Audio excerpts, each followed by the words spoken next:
Hello दोस्तों, आप सभी का स्वागत है आपके अपने YouTube channel NCERT online classes में। और आप सभी विद्यार्थियों का स्वागत है एक बार फिर से भूगोल के इस नवीनतम मॉडल पेपर में।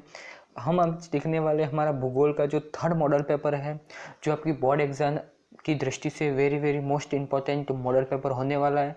जो आरबीएससी की जो वेबसाइट है उससे ये मॉडल पेपर आया गया है, और जो उत्कर्ष की जो वेबसाइट है, उत्कर्ष ऐप के द्वारा ये मॉडल पेपर जारी किया गया है। उसको हम आज कंप्लीट ही सॉल्यूशन को देखने वाले हैं। और मॉडल पेपर्स के लिए इस चैनल को सब्सक्राइब कर ले, जिससे आने वाली जो अन्य वीडियो की जो नोटिफिकेशन है वो सबसे पहले आप तक पहुंच जाए। तो चालू करते हैं। हमारा जो मॉडल पेपर है, भूगोल का मॉडल पेपर है, वो आज सॉल्यूशन करने वाले क्लास 12वीं का। तो चलिए स्टार्ट करते हैं। हमारा जो मॉडल पेपर है ये आरबीएससी द्वारा जो निर्धारित पाठ्यक्रम है उसके द्वारा ब्लूप्रिंट पर आधारित ये मॉडल पेपर होने वाला है। तो ये ब्लूप्रिंट पर आधारित मॉडल पेपर है। ये इसका कोड 14 कोड है तथा ये मॉडल पेपर है, और ये थर्ड मॉडल पेपर हमारा है। थर्ड मॉडल पेपर है, 56 नंबर का आपका पेपर होने वाला है। 3 घंटे और 15 मिनट का समय होने वाला है। इसमें आपको इसका प्रिपेयर अच्छे से करना है। तो देखते हैं हमारा जो मॉडल पेपर है वो क्लास 12वीं का मोस्ट इम्पोर्टेंट मॉडल पेपर है आरबीएससी की बोर्ड एग्ज़ाम के लिए, राजस्थान बोर्ड एग्ज़ाम के लिए। अब देखते हैं हमारा जो क्वेश्चन मार्क पहला क्वेश्चन है खंड अ का हमारा पहला क्वेश्चन देखते हैं कि वस्तुनिष्ठ प्रश्न आपके आने वाले 12 प्रश्न आने वाले हैं। बाई चांस आपको 12 प्रश्न में से कोई नहीं आता है तो आपको देख लेना है इसमें से कि निम्न में से मानव निर्मित तत्व को पहचानिए। मानव निर्मित तत्व को आपको है वो पहचानना है इसमें। तो जो पतन है, निम्न से मानव निर्मित कौन सा है, तो पत्तन जिसे हम आमतौर पर क्या कहते हैं, बंदरगाह। तो इसका उत्तर हो जाएगा पत्तन। पहला प्रश्न का पहला उत्तर होगा अ। दूसरा क्वेश्चन है निम्न जन्म दर और मृत्यु दर किसकी सूचक है। तो ये सूचक है, इसका जो सूचक है वो ह्रासमान जनसंख्या की ये जन्म दर और निम्न जन्म दर और निम्न मृत्यु दर किसकी सूचक है, तो ह्रासमान जनसंख्या की। तीसरा क्वेश्चन है चलवासी जो पशुचारक है उसको पर्वतीय और मैदानी प्रवास में क्या कहते हैं, कहलाते हैं या क्या कहते हैं, तो उनको क्या कहते हैं, चलवासी पर्वतीय मैदानों में तो उनको जो कहते हैं वो ऋतु प्रवास कहा जाता है। ऋतु प्रवास का मतलब ऋतु के अनुसार जो प्रवास करते हैं, जो जनजाति होती है वो ऋतु के अनुसार अपना स्थान बदलती है। चौथा क्वेश्चन है पर्यटन आकर्षण का कारण नहीं है। जो पर्यटन का आकर्षण का जो है वो केंद्र नहीं है, तो उसका उत्तर हो जाएगा प्रशासन और राजव्यवस्था। जलवायु है, संस्कृति है और इतिहास और कला भी है। तो एक प्रशासन और राजव्यवस्था इसका उत्तर नहीं है, यहाँ पर नहीं लिखा है, इसलिए आपको क्वेश्चन में ध्यान से देखना है। पांचवा क्वेश्चन है ग्रामीण बस्तियों में रैखिक प्रतिरूप पाया जाता है। ग्रामीण बस्तियों में जो रैखिक प्रतिरूप है वो कहाँ पाया जाता है, तो आपको बताना है ये जो रैखिक प्रतिरूप है वो सड़कों और नदियों के किनारे पाया जाता है। कहाँ पर पाया जाता है, सड़कों और नदियों के किनारे। तो इसका आपका चित्र भी पूछ सकता है, तो मैं चित्र आपको बता देता हूँ कि ये जो सड़क है उस सड़क के यहाँ पर निर्मित जो है ये बस्तियाँ हैं, इसको हम रेखीय, ये सड़क के किनारे इसको हम रेखीय कहते हैं। ये हमारी रेखीय, इसका चित्र आ गया। एक आपका वृत्ताकार प्रतिरूप, ये तालाब हो गया, और तालाब के अनुरूप ये जो बस्तियाँ होती है उसको वृत्ताकार बस्ती कहा जाता है। ये बस्तियाँ हो गई, इसके बाद ये बस्तियाँ हो गई, ये बस्तियाँ हो गई, इसके बाद ये बस्तियाँ हो गई। इसको आप वृत्ताकार प्रतिरूप भी कहा जाता है। ये इसको वृत्ताकार प्रतिरूप का है। ये दो चित्र याद रखने हैं, और दो दूसरे भी हैं, इसको भी आपको देख लेना है। इसके बाद है सड़कों और नदियों के किनारे विकसित होते हैं, पांचवा हो गया। इसके बाद है छठा क्वेश्चन कि 2020 में जारी HDI रिपोर्ट में भारत का स्थान है, तो 121वां स्थान है। ये आपका मानव विकास वाला जो क्वेश्चन है इसमें से आया है। तो ये वेरी मोस्ट इम्पोर्टेंट क्वेश्चन है। तो इसमें कौन सा स्थान है, तो आपको बताना है इसमें जो स्थान है वो द है, 121वां स्थान है। 2020 में इसका कौन सा 121वां स्थान है। उसका मूल्य कितना होने वाला है, तो इसका जो मूल्य है वो ये याद रखना है 0.645 इसका ये मात्रा आपको याद रखना है। इसके बाद है 7वां क्वेश्चन, भारत सरकार द्वारा जल क्रांति अभियान का प्रारंभ कब किया गया, तो याद रखना है ये 2015 में किया गया। उसका मुख्य उद्देश्य क्या था, तो प्रति व्यक्ति जल उपलब्धता को सुनिश्चित करना। इसके बाद है छठा हो गया 7वां। 8वां क्वेश्चन है, भारी धातु उद्योगों के लिए कौन सा उद्योग प्रदेश जाना जाता है, तो भारी धातु के लिए जो जाना जाता है वो है छोटा नागपुर का पठार। छोटा नागपुर का पठार जो है वो भारी उद्योगों के लिए, औद्योगिक प्रदेश के लिए जाना जाता है। 9वां क्वेश्चन है, गंगा नदी में किस नगर का औद्योगिक प्रदूषण सर्वाधिक है, तो गंगा नदी जो है जो ये सर्वाधिक प्रदूषित नदी है, जो कहाँ पर स्थित है, जो कानपुर में स्थित है। कानपुर उत्तर प्रदेश में है। और दिल्ली में यमुना नदी, दिल्ली और इटावा के मध्य, लखनऊ में गोमती नदी, तो आपको ये याद रखना है। इसके बाद क्वेश्चन रिक्त स्थान का क्वेश्चन है, दूसरा क्वेश्चन है रिक्त स्थान की पूर्ति कीजिए, तो ये 1 नंबर का क्वेश्चन होने वाला है, आपको इसको भी देखना है। ये इंपॉर्टेंट क्वेश्चन है कि डैश महाद्वीप में सर्वाधिक जनसंख्या घनत्व पाया जाता है। तो हमारा जो महाद्वीप है वो कौन सा महाद्वीप है, तो आपका यहाँ पर हो जाएगा एशिया महाद्वीप।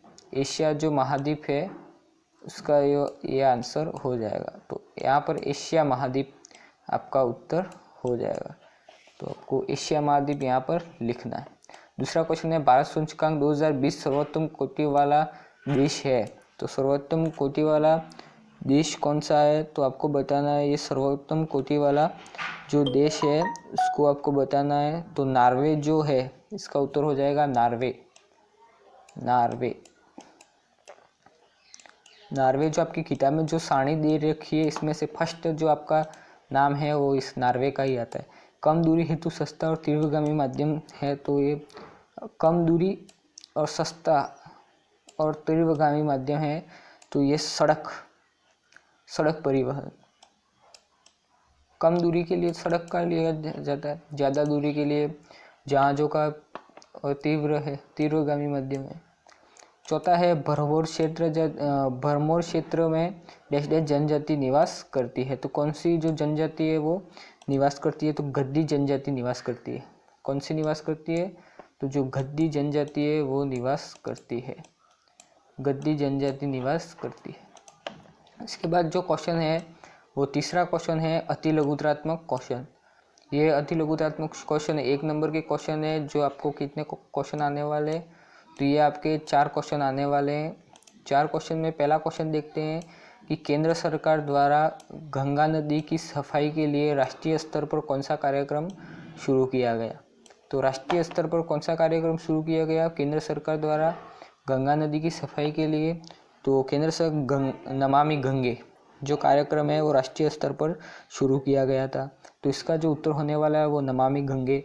दूसरा क्वेश्चन है, यदि आपको लेगुन जिले देखनी है तो आप किन 2 राज्यों की यात्रा करेंगे, तो आपको पश्चिम बंगाल इसमें बता देना है और केरल बता देना है, और एक दूसरा भी है उड़ीसा। 3 है तो आपको 2 बतानी है इसमें से, तो पश्चिम बंगाल और केरल। तो भोजन संग्रह विश्व के 2 भागों में किया जाता है, वो कौन से देश, ध्रुवीय क्षेत्रों और रेखीय वर्षा क्षेत्रों में। ध्रुवीय क्षेत्र और रेखीय वर्षा क्षेत्रों में इसका उत्तर हो जाने वाला है।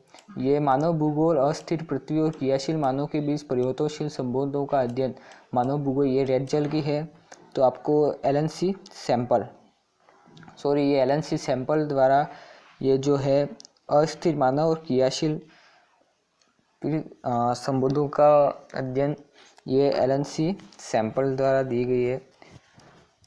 तो इसको याद, आपको जो 3 की 4 यूँ कुछ जो परिभाषा है वो उनको आपको याद कर लिए। फर्स्ट चैप्टर का ये क्वेश्चन है, मोस्ट इम्पोर्टेंट क्वेश्चन होने वाला है, आपको ये याद कर लेना है। और अभी तक किसी ने सब्सक्राइब नहीं किया, सब्सक्राइब कर लेना, जिससे आने वाले जो अन्य मॉडल पेपर तथा अन्य जो सीरीज़ है उसके लिए आपको बेहतरीन प्रिपेयर करने को मिलेगी। तथा आपको जो सबसे पहले जो गूगल का पेपर होगा उसमें से सटीक जो आंसर की है वो मैं इसी चैनल पर प्रोवाइड करने वाला हूँ। तो 20 तारीख को जो हमारा जो एग्ज़ाम होने वाला है, इसके बाद ही आपका 1 बजे PM पर 1 PM पर आपका जो है यहाँ पर एक वीडियो आपको मिल जाएगा पूरा सॉल्यूशन सहित, आपको किस तरह आपने प्रिपेयर किया है।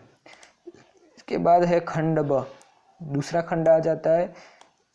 ये प्रश्न 1 नंबर से ऊपर का है। तो चौथा क्वेश्चन है ग्रामीण बस्तियों को प्रभावित करने वाले 3 कारक। तो ग्रामीण बस्तियों को कौन कौन से 3 कारक प्रभावित करते हैं? तो ग्रामीण बस्तियों को एक तो जल प्रभावित करता है, एक यहाँ की भूमि को प्रभावित करता है, एक वहाँ की सुरक्षा। ये 3 यहाँ पर महत्वपूर्ण हो गए। 5वां है निपटाए गए 9 बार के अनुसार पत्तनों के प्रकार बताइए। तो इसमें से 3 पत्तन को आपको बताना है। एक तो जो औद्योगिक पत्तन, वाणिज्य पत्तन और विस्तृत पत्तन, ये 3 पत्तनों के प्रकार को आपका बताना है। तथा मुक्त व्यापार पर संदिग्ध में टिप्पणी लिखिए। मुक्त व्यापार अथवा जो उदारीकरण के रूप में जाना जाता है, यह व्यापारिक अवरोधों, सीमा शुल्कों को हटाकर जो मुक्त उदारीकरण घरेलू उत्पादों सेवाओं से प्रतिस्पर्धा करने के लिए व्यापार उदारीकरण सभी स्थानों से वस्तुओं और सेवाओं के लिए अनुमति प्रदान करता है। इसके बाद 7वां क्वेश्चन है जो पार महाद्वीपीय रेल मार्गों से आप क्या आशय है, इसका निर्माण क्यों किया गया? तो पार महाद्वीपीय जो रेल मार्ग है वो महाद्वीप को जोड़ने के लिए, गुजरने के उनके दोनों को छोरों को जोड़ने के लिए किया गया था। और इसका राजनीतिक कारणों से विभिन्न दिशाओं में लंबी यात्राओं के लिए रेल मार्ग प्रदान करने के लिए किया गया। पार जो साइबेरियन रेल मार्ग है वो पार कनाडियन रेल मार्ग और संघ और प्रशासन रेल मार्ग ऑस्ट्रेलिया, और जो एक दूसरा है पार महाद्वीप रेल मार्ग विश्व की प्रमुख पार महाद्वीप रेल मार्ग है। इसके बाद है 8वां क्वेश्चन वृद्धि और विकास में अंतर बताइए। तो ये आपका आसान क्वेश्चन होने वाला है, वृद्धि और विकास। तो वृद्धि क्या होती है? वृद्धि मात्रात्मक होती है और मूल्य निरपेक्ष होती है। इसमें चिन्ह जो होते हैं वो धनात्मक होते हैं तथा ऋणात्मक भी हो सकता है। विकास में क्या होता है कि गुणात्मक और मूल्य सापेक्ष होता है। इसका अर्थ है कि विकास तक नहीं हो सकता जब तक वर्तमान दशाओं में वृद्धि ना हो। तो ये क्वेश्चन हो गया। ये जनसंख्या घनत्व पर आधारित जो सूत्र है उस पर ये क्वेश्चन बताया गया है। जनसंख्या बटे क्षेत्रफल, जनसंख्या कितना बता दिया है, तो आपको जनसंख्या यहाँ पर लिख देनी है 7,500 बटे कर देना है 25 आपको यहाँ पर लिख देना। तो इसका जो आंसर है वो आपको सामने आ जाएगा। तो इसका जो आंसर है वो इसको आपको भाग लगाएंगे तो इसका जो आंसर है वो 300 आएगा। तो 300 व्यक्ति वर्ग किमी इसका उत्तर होने वाला है। 10वां क्वेश्चन है भारत में नगरीय जनसंख्या की तीव्र वृद्धि होने के क्या कारण है? तो एक तो नगरों के संबंध आर्थिक विकास होने लगा, शिक्षा और स्वास्थ्य संबंधी दिशाओं में सुधार होने लगा है। प्रवास के 2 सामाजिक परिणाम बताइए। प्रवास क्यों हो रहा है एक स्थान से दूसरे स्थान? तो सामाजिक में बालिका शिक्षा अच्छी मिल रही है, परिवार नियोजन अच्छा मिल रहा है, भूमि अच्छी मिल रही है, नवीन प्रौद्योगिकी मिल रही है, ग्रामीण क्षेत्रों में वितरण प्रवासियों के लिए मध्यम है तथा नगरों का जो क्षेत्र है वो सुगम है, अच्छा है।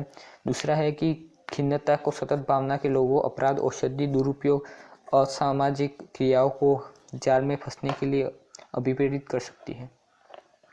12वां क्वेश्चन है कि वाणिज्य और छावनी नगरों में उदाहरण सहित छावनी नगर जो व्यापार और वाणिज्य के लिए प्रसिद्ध हुए हैं, और ये कौन से? तो कलकत्ता बताना है, कलकत्ता, सहारनपुर और सताना 3 बताना है। दूसरा है छावनी नगर जो सैनिक गैरिसन नगरों के रूप में जाना जाता है, जो सैनिक गैरिसन नगरों के रूप में जाना जाता है, और सैन्य नगरों के रूप में जैसे आबला, इसके बाद झांझर, मलू, बबीना और उधमपुर, ये आपको याद रखता है। पेट्रोलियम ऊर्जा संसाधन के 2 उपयोग लिखिए।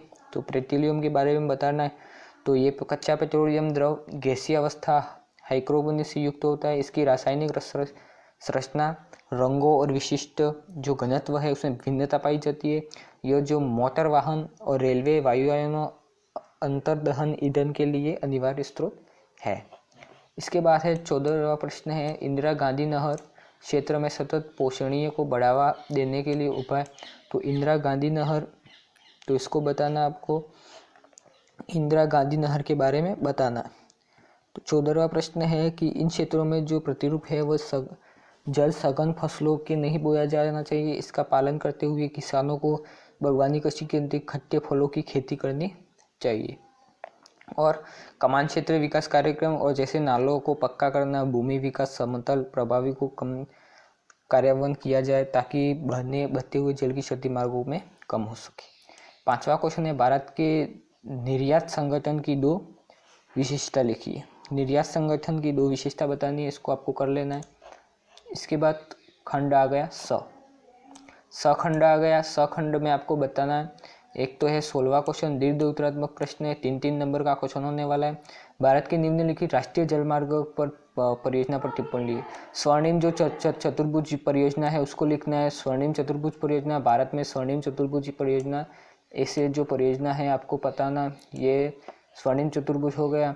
यहाँ पर आपको बताना है जो है वो स्वर्णिम चतुर्भुज यहाँ पर बताना है, और एक यहाँ पर बताना है, और एक यहाँ पर बताना है। तो यहाँ पर है दिल्ली, यहाँ जो है मुंबई, यहाँ पर है दिल्ली, यहाँ पर मुंबई, यहाँ पर जो बताना है वो कन्याकुमारी, और यहाँ पर कलकत्ता को आपको बताना है। ये है स्वर्णिम चतुर्भुज जो विशाल नगरों के रूप में जाने जाते हैं। तो एक तो मुंबई, दिल्ली, कलकत्ता और चेन्नई।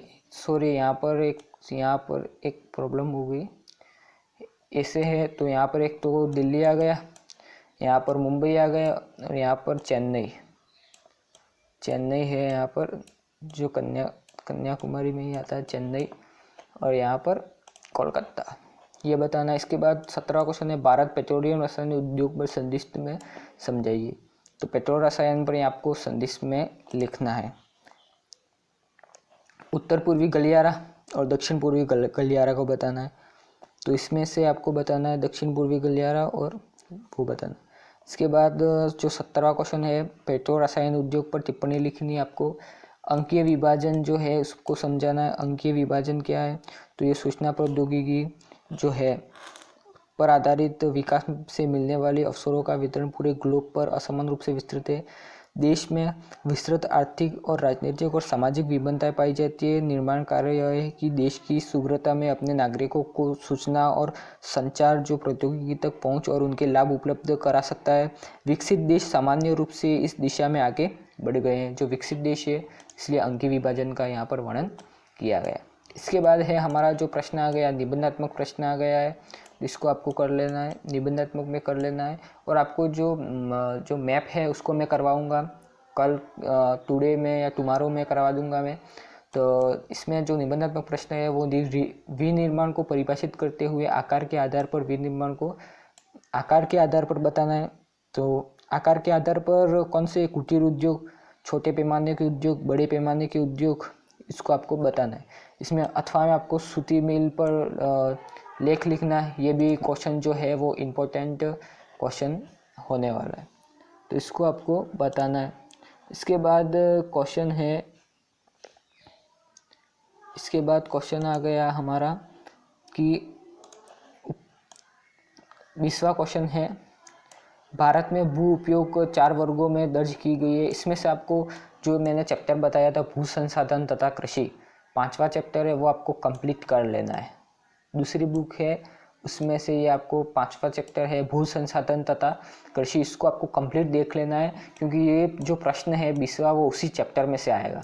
कौन सा भी प्रश्न आ सकता है, तो ये 20वां क्वेश्चन आपके लिए इम्पोर्टेंट होने वाला है, को कवर हो जाएगा आपका। इसके बाद 21वां क्वेश्चन है, 4 नंबर का ये क्वेश्चन है, तो आपका 4 नंबर कंप्लीट हो जाएंगे।